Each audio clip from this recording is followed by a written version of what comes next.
You know who I truly do not like is Oprah. I'm not going to go into the reasons why. It's not a racism thing like people will always call out. It's not because she dresses like she's a monk. It's simply because she's just so rich to where she's become one of those people who dives into issues that no one really cares about. One of those issues is gun control and Kamala Harris, and the way that Kamala Harris laughs and the fact that she likes coconuts, or I don't know, used to be a side chick for a lot of guys. Hey, I mean, it's out there. What else can we say? But anyways, Kamala went and had an interview with Oprah, and it's pretty interesting what she said. And I figured we'd just dive into this, and I hope Kamala really regrets this. You said you have guns. No, at the debate.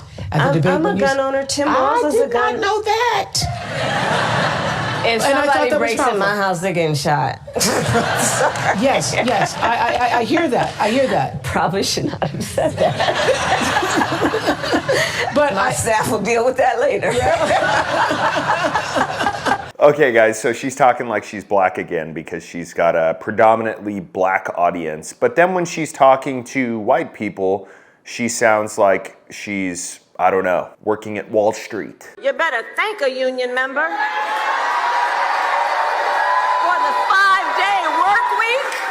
You better thank a union member for sick leave. You better thank a union member for paid leave. You better thank a union member for vacation time. You better thank unions for that 5-day work week. Thank unions for sick leave. Thank unions for paid family leave. Thank unions for your vacation time. You're a chameleon. We get it. But we don't need that in America. We need somebody who's consistent, who is being honest, and who isn't just changing the tone of their voice based on whoever she's talking to.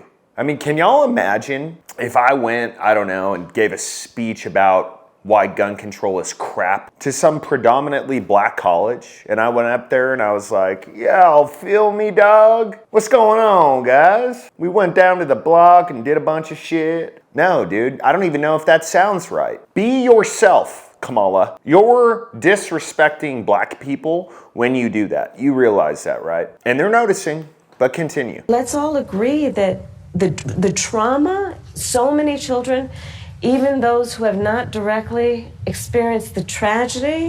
Just being in the environment. I cannot tell you the number of young people who, I mean, our kids had active shooter drills. They're concerned that there might be somebody who would kill them while they are at school. This is not the sign of a civil society, and it doesn't have to be this way. Kamala, Jesus, you have no clue. We're getting serious now, Kamala. You have zero clue what a civil society is. You know what a civil society is? It's right now. You know what wasn't a civil society? When BLM tore up cities and cost America billions of dollars. That's not a civil society, but I think you are very, very ill-informed as far as how far America can go, especially if something happens to Trump. You're very confused. I'm not trying to take everyone's guns away. I believe in the Second Amendment, but we have to agree that, look, I did last fall a college tour with college-age young people, so I also did trade schools, and packed audience every time in their auditorium, and I would ask, please raise your hand if at any point between kindergarten and 12th grade you had to endure an active shooter drill. Almost every hand went up. It was bone-chilling. Yeah, this is the way our kids are living. Yeah. And This is so dumb. Kamala, do you understand what you just said? You just asked kids if they've ever endured a drill. Not a real thing, a drill. If you were to go into any school in America today and say, who here has ever endured a fire drill? Are you traumatized by that? Are you scared of a possibility of a fire? Are your parents worried of you going to school because there's a possibility of a fire? No. Same thing. Same exact thing. Absolutely zero difference. But no, here you are saying, oh my God, all these kids are traumatized because they had to go through a drill. I do want to quickly touch on what you first said though, Kamala, about how you would just shoot somebody in your house. You said you have guns. No, at the debate. At the debate. I'm a gun owner. Tim Walz is a gun. I did not know that. If And I thought somebody that was breaks in powerful. my house, they're getting shot. Yes, yes. I hear that. I hear that. Probably should not have said that. But My staff will deal with that later. We all know what would happen. The Secret Service would handle it for you. You wouldn't be charged, obviously, because you're a high person up in the government. But what about us?